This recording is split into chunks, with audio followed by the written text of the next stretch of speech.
Salah satu itu. Nah kalau saya sih gini, wah mumpung banyak yang nyerah, saya aja yang maju. Karena kalau mereka nyerah berarti saya dikit. Iya. Gitu.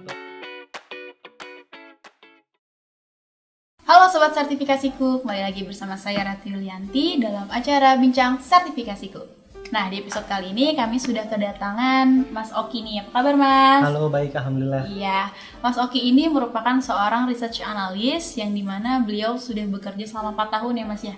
Kurang lebih seperti itu. Di salah satu perusahaan sekuritas yang ada di Indonesia. Nah, ngobrol-ngobrol soal profesi nih, Mas Oki lagi sibuk apa? Selain bekerja mungkin atau ada kegiatan lain di sampingnya itu? Kalau kegiatan lain sih paling biasanya ngisi-ngisi ini ya, ngisi-ngisi workshop. Itu biasanya bantu-bantu inilah teman-teman kok dari komunitas maupun ini ya, umumnya sih kalau dari komunitas untuk ngisi-ngisi workshop. Terus beberapa melakukan hobi, ya itu aja sih paling kalau mau bekerja. Workshopnya juga bidang keuangan tentunya? Iya. Oh gitu. Nah, melihat Mas Oki ini sudah terjun ke dunia research analyst itu sejak 4 tahun yang lalu ya. Nah, sebenarnya kalau analisnya sendiri di sekuritas itu 4 tahun, tapi jauh sebelum ini saya auditor dari audit. Nah, kenapa memutuskan untuk tertarik terjun menjadi seorang research analyst nih Mas? Sebenarnya di frame saya ya, jauh dari sebelum saat ini, ketika saya masih duduk di bangku sekolah ya, saya melihat seorang yang expert dalam satu bidang, khususnya ini ya, analisa keuangan ya, itu biasanya sih dapat di pertama nih, jika di perusahaan, jika dia expert dan jika dia memiliki satu keahlian cukup mumpuni, itu dia bisa mendapati posisi-posisi strategis. Nah, jika di luar dari perusahaan itu dia bisa memakai skillnya tersebut itu untuk membantu kehidupannya, bisa jadi dia freelancer atau enggak dia bisa menerapkan professional finance di kehidupannya dia gitu. Jadi menurut saya sih bidang keuangan ini sangat menarik sih gitu. Jadi nggak hanya dunia analisa tapi all about finance sih. Oke, emang tertariknya ke bidang keuangan. Nah, sebelumnya nih Mas, melihat tadi ketertarikan Mas terhadap dunia keuangan dan juga memutuskan untuk berprofesi sebagai seorang research analyst. Sebelumnya itu kepikiran nggak atau punya cita-cita nggak nih? Saya mau jadi seorang research analyst nih nanti ketika dewasa gitu. Atau mungkin dulu kecilnya kalau ditanya sama guru atau sama orang tua, cita-citanya apa nih Oki gitu? Mau jadi dokter kah atau guru atau apa? Emang apakah kepikiran sudah jadi seorang research analyst atau mungkin melenceng sebenarnya? Jadi kalau ditanya oleh teman-teman dulu ya dari SD sampai SMA, sebenarnya saya lebih kepengen jadi arsitek. Oke. Jadi arsitek. Tapi ketika duduk di bangku SMA, saya mulai menyukai ekonomi, khususnya akuntansi gitu. Terus tapi lebih terframing rapi ketika saya kuliah. Saya menentukan untuk memperdalam manajemen keuangan dan memindset diri saya untuk dapat menjadi seorang financial analyst dalam beberapa waktu ke depan. Itu sih sebenarnya sih.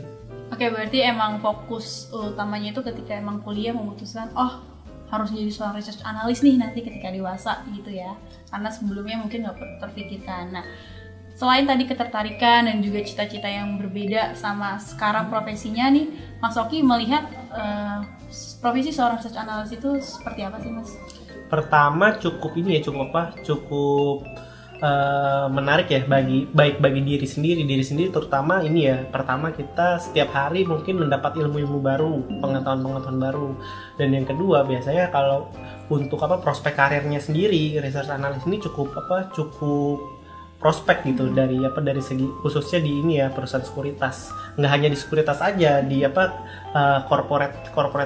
corporation itu sebenarnya juga cukup dipakai gitu. Jadi menurut saya sih analis keuangan itu sangat posisi yang sangat baik dan mampu bisa diterima di setiap korporasi. Karena semua korporasi mungkin membutuhkan adanya seorang analis itu sendiri. Nah, berbicara tentang analis, sebenarnya itu di dalam dunia keuangan atau industri pasar modal itu ada berapa jenis pekerjaan terkait analis sih Mas?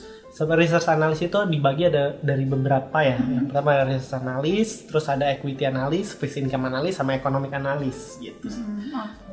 Itu fungsinya sih macam-macam beda ya. Biasanya kalau misalnya research analyst dia umumnya sih ngebahas ini ya, ngebahas tentang sentimen segala macam. Terus kalau fixed income analyst dia biasanya dibutuhin sih, banyak banget dibutuhin oleh dana pensiun, terus asuransi, karena kan mereka kan salah satu konsumen terbesar bonds ya atau surat utang gitu. Jadi fixed income analyst biasanya dia fokus ke hal-hal yang berkaitan dengan sentimen-sentimen yang berdampak langsung terhadap fixed income gitu. Sedangkan equity analyst biasanya dia langsung fokus ke company gitu, dia yang mempengaruhi atau beberapa company. Biasanya kalau equity analyst dia cover beberapa sektor yang terdiri dari beberapa perusahaan gitu. Sedangkan economic analyst yang terakhir dia biasanya fokus kepada kebijakan makro dan indikator ekonomi yang berdampak pada pertumbuhan ekonomi, dan biasanya economic analyst ini menjadi arah bagi fixed income,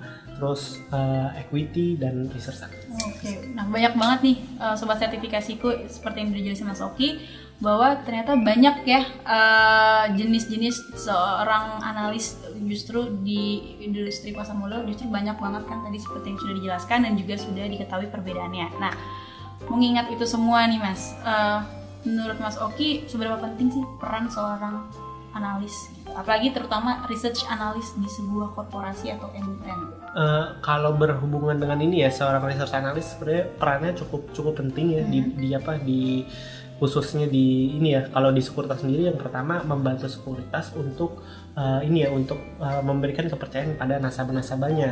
Dan kalau misalnya untuk di klien, biasanya kan yang hampir semua klien itu membutuhkan research report, baik itu retail maupun korporasi. Korporasi sangat butuh karena mereka membutuhkan info terupdate mengenai hal-hal yang sangat berdampak pada investment allocation mereka gitu. Sehingga seorang research analyst itu sangat-sangat dibutuhkan ya. Hampir di setiap bidang sih sebenarnya. Oke, berarti perannya sangat-sangat penting juga ya untuk kemajuan perusahaan, terutama untuk meng-engage nasabah maupun investor atau kliennya, seperti itu.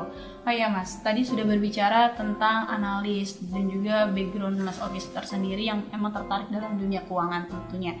Selama 4 tahun terjun sebagai profesional di bidang research analis, apa sih yang Mas Oki rasakan selama ini? Yang dirasakan sebenarnya cukup banyak, terutama ilmu yang dulunya hanya tahu A, sekarang bisa tahu sampai Z gitu. Ya saat ini sih masih mencari-cari terus ya, karena kita perlu mengasah lagi lebih dalam terkait research analysis ini. Dan menurut saya sih dampaknya sih nggak hanya ke ini aja ya, nggak hanya ke pribadi aja ya, baik salah satu contoh yang material yang realnya itu pertama dari pendapatan, yang kedua itu lebih penting lagi itu ada ilmu dan network gitu sih. Tapi justru malah ngerasa jadi research analyst kan kerjanya padat tuh. Ya benar nggak sih padat gitu. Nah, ngerasa kayak aduh jadi kayak sibuk banget gitu, apa-apa nggak terlepas harus lihat market, harus update informasi-informasi terbaru soal perekonomian gitu. Lebih terasa gimana? Nyaman nggak sih sebenarnya kalau udah dijalanin?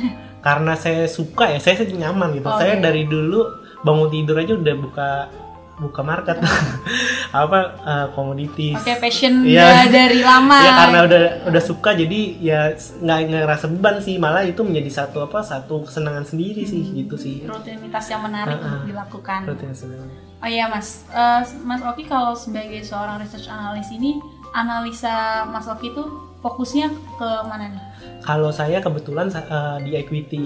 Jadi emang dari dulu kan fokusnya kan ke ini ya, mikro, makro juga sebenarnya memegang juga kadang, tapi lebih banyak ke mikro. Jadi lebih ke handle ke ini company, terus di share ke ini ya, ke klien baik retail maupun korporasi. Bagi tips dong nih Mas buat sobat sertifikasiku mungkin yang lagi nonton video ini, mungkin mereka tertarik untuk menjadi seorang research analyst seperti Mas Oki. Tipsnya apa mungkin bisa dibagikan? Yang pertama, jika sobat sertifikasiku ini ya serius untuk mendalami dunia keuangan ya, khususnya menjadi seorang research analyst, yang pertama skill yang harus dikuatkan adalah pertama mindsetnya juga harus kuat gitu, karena saingannya sangat banyak. Terus lowongan pekerjaannya itu sebenarnya banyak banget, nggak hanya di sekuritas aja, karena di hampir di setiap korporasi itu pasti ada seorang analis, baik investment analis, macam-macam, bisnis analis, macam-macam. Dan yang paling harus dimiliki oleh seorang analis itu yang pertama adalah corporate finance. Corporate finance-nya harus kuat ya, harus bisa. Jadi mulai ini ya, sebelum mungkin sobat sertifikasiku juga ada yang masih kuliah saat ini, pengen ketika lulus mau jadi seorang analis. Jadi nggak hanya CV aja, kalau bisa sih disiapin juga buat ini ya, sampel research report yang dia bisa coba sajiin kepada company, biar jadi si company itu biasanya sih maunya yang sudah jadi gitu. Jadi ketika dia membuka portofolio, jadi ya? mulai bikin coba portfolio, walaupun nggak sempurna ya nggak apa-apa, tapi setidaknya di situ sobat sertifikasiku itu udah sedikit membuat portofolio research, dan di situ kan pasti kan akan ke-update terus ya. Misalnya sekarang baru bisa A, besok bisa B, bisa C gitu. Jadi itu sih penting sih. Jadi intinya kalau mau jadi seorang research analyst, prakteknya juga harus sering gitu. Oke, selain belajar teori-teorinya harus juga dipraktekkan dengan mengumpulkan portofolio tersebut ya. Jadi nanti ketika sudah lulus ingin melamar ke sebuah emiten atau korporasi lainnya, itu nanti sudah bawa CV dan juga bisa memperlihatkan portofolio yang sudah dibuat sebelumnya. Jadi lebih kuat kan. Jadi kan soalnya kalau misalnya saat ini kan, kalau misalnya kita lihat orang-orang yang baru lulus saat ini, dia CV aja. Sedangkan kalau misalnya dia punya portofolio, dia buat research report, contohlah sektoral consumer gitu, sektoral banking, dia bisa nih ternyata gitu. Padahal kan modalnya itu kan hanya rajin baca kan, baik baca berita, macam-macam lah, harus update itu sih. Data juga sekarang bisa diambil free kok. Kalau misalnya data-data economics di tradingeconomics.com bisa, terus kalau nggak di BPS bisa, di bi.go.id bisa gitu. Itu kan free, tinggal dikumpulin aja. Jadi dulu salah satu hobi saya juga ngumpulin data gitu. Berarti emang udah terlatih sejak. Nah, mengingat Mas Oki yang ketertarikannya di bidang keuangan, terus memutuskan untuk terjun sebagai research analyst. Nah, ada nggak sih Mas sosok tokoh atau role model dalam dunia keuangan yang membuat Mas Oki ini terpacu nih, termotivasi, saya mau seperti dia gitu, dia tokoh panutan saya gitu? Ada sih, kalau misalnya dulu ya, pertama kan saya pertama kali ini ya kan, dulu ada online course kan, dulu ada cukup terkenal namanya Wall Street Mojo, itu namanya Diraj, salah satu analis di US, itu cukup menginspirasi bagi saya. Dan yang paling jadi satu acuan saya adalah Aswad Damodaran. Itu bukunya sangat membantu saya untuk bisa memahami corporate finance. Itu sih bacaan-bacanya dia. Kalau di Indonesia sendiri ada satu analis yang cukup saya kagumi juga, Pak Muhammad Al-Fatih itu. Pak Muhammad Al-Fatih. Semoga Pak Muhammad Al-Fatih melihat video ini, dapat salam Pak dari Mas Oki. Nah, tadi kita sudah baca banyak dari Mas Oki tentang ilmu seputar research analyst. Nah, melihat kondisi pasar modal saat ini tuh lagi seperti apa sih Mas? Kalau bisa dibilang kondisi pasar modal khususnya 2020 ya, sebenarnya adanya satu peluang dari recovery dari daya beli masyarakat. Yang 2019 kan ini sebenarnya banyak investor ini nahan daya beli ya, karena pertama ada tahun politik, dan yang kedua adalah perlambatan ekonomi sepanjang 2019, di mana komoditas sendiri itu mengalami perlambatan gitu kan. Kita kan komoditas unggulan kita kan batu bara sama CPO kan. 2019 ini kan down nih, turun, sehingga mempengaruhi ekspor kita. Nah, 2020 diharapkan kebijakan makroprudensial dari Bank Indonesia itu dapat membantu daya beli masyarakat, khususnya sektor properti. Kan kemarin 2019 kan kita BI juga sempat ini kan memotong giro wajib minimum dan nurunin suku bunga. Itu makanya diharapin dari situ mampu menopang pertumbuhan dari kredit properti sih di 2020. Makanya sih sebenarnya kalau kita bicara prospek pasar modal ke depan ini cukup menarik dan cukup akan berkembang, khususnya Indonesia sendiri, apalagi penduduknya banyak. Terus kita menjadi pertama kan kita kemarin udah investment grade juga kan, masih sangat-sangat menarik sih. Makanya peluang karir di pasar modal itu juga tentunya sih pastinya akan tumbuh seiringan dengan tumbuhnya investasi di Indonesia. Berarti harapannya di tahun 2020 ini perekonomian kita bisa meningkat jauh lebih baik ya Mas? Lebih baik dari 2019. Kondisinya daripada kondisi yang di tahun lalu. Nah, Sobat Sertifikasiku, tadi kita sudah berbicara banyak soal kondisi pasar modal yang ada di Indonesia nih. Nah, menurut Mas Oki, prospek karir kedepannya bagi seorang research analyst itu seperti apa? Menghadapi dunia perekonomian di Indonesia ini sangat fluktuatif. Pertama ya, coba saya itu lagi research analyst ini kan nggak semata-mata di sekuritas saja gitu. Jadi kan kalau misalnya orang-orang lihat kan, oh research analyst sekuritas gitu. Padahal kan ada banyak perusahaan private equity dia membutuhkan research analyst. Yang perusahaan private equity kan di Indonesia juga lumayan kan. Yang belakangnya ada capital lah, terus venture capital banyak lah. Jadi itu ada equity funding, itu kan mereka membutuhkan analis. Dan di perusahaan-perusahaan asuransi mereka juga membutuhkan analis gitu. Perusahaan dana pensiun juga membutuhkan analis. Jadi dan perusahaan sekelas korporasi yang konglomerasi mereka juga membutuhkan analis untuk melakukan ekspansi. Jadi sebenarnya di sini yang dimaksudkan analis bukan hanya ke sekuritas saja. Jadi analis itu cukup luas. Makanya terlebih kenapa saya menyukai keuangan. Yang pertama peluangnya sangat luas dan banyak orang, khususnya ya dulu waktu pas kuliah itu orang-orang tuh pada nyerah, nggak mau keuangan itu susah. Iya, susah. Bener kan gitu. Salah satu itu. Nah kalau saya sih gini, mumpung banyak yang nyerah, saya aja yang maju. Karena kalau mereka nyerah berarti saya dikit, gitu. Bener. Jadi kita harus mikirnya lebih jangka panjang. Ditambah lagi biasanya seorang expert di finansial gitu itu umumnya dapat posisi strategis sih, karena mereka pastinya akan berhubungan dengan kebijakan di perusahaan. Oh gitu. Nah, sejauh ini Mas Oki dalam menganalisa itu tertarik sama salah satu industri perusahaan kah atau gimana? Umumnya sih ditanya kesukaannya apa gitu. Kalau saya sih dibilang analisa apa gitu ya? Iya, suka analisa apa, karena ketika kita dikasih PR nih misalnya sama head suruh analisa komoditas gitu, tapi nggak bisa, otomatis kan kita takes time untuk belajar dulu kan. Gitu. Cuma jangan sampai nggak bisa berani ngambil gitu. Kalau bisa sih ambil aja gitu. Kalau saya sih awal-awalnya saya kan suka pertama retail trade, itu saya suka karena pertama retail trade itu berada di samping kita gitu kan. Terus yang kedua consumer. Yang ketiga banking, itu saya pelajarin. Baru kali ini saya coba masuk ke komoditas pertambangan. Jadi itu sih. Oke, berarti jadi seorang analis itu nggak hanya harus menguasai satu industri perusahaan itu aja ya. Jadi harus belajar banyak. Kalau bisa harus belajar banyak biar bisa bisa berkembang lah ilmunya gitu. Skillnya juga nambah ya. Oh ya Mas, ada bisa yang disampaikan ya nih closing statementnya? Untuk mungkin sobat sertifikasiku yang ingin atau juga tertarik untuk menjadi seorang profesional yaitu research analyst. Untuk sobat sertifikasiku yang tertarik menjadi seorang research analyst, berjuang aja dan tanamin mindset yang kuat kalau seorang research analyst itu emang cukup luas prospeknya. Bukan hanya di pasar modal aja, jadi bisa di hampir setiap industri itu butuh seorang analis gitu. Pertama harus sering-sering latihan di corporate finance, dan yang kedua kita juga harus sering aktif ya. Kalau bisa sih ikut course gitu. Sekarang kan online course banyak gitu.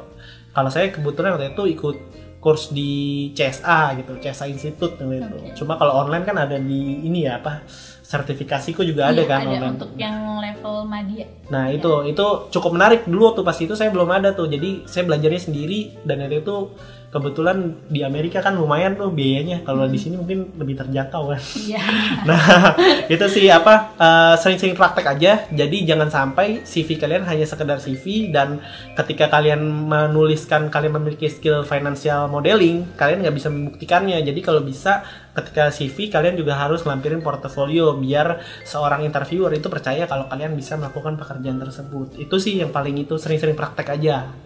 Oke, nah sobat sertifikasiku, tadi kita sudah berbicara banyak terkait dunia keuangan, dunia research analyst, terutama dari pengalaman Mas Oki tersendiri yang sudah 4 tahun ini menjadi seorang research analyst ya Mas ya.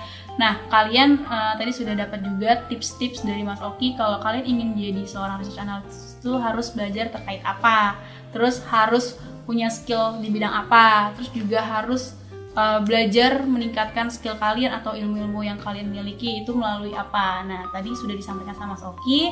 Jadi terus pantengin YouTube channelnya Sertifikasiku dan tunggu video-video selanjutnya. Jangan lupa untuk like, comment, subscribe dan juga share ke teman-teman kalian. Dadah, dadah, dadah. Jangan lupa sertifikasikan dirimu sekarang juga karena sertifikasiku Makes you certified.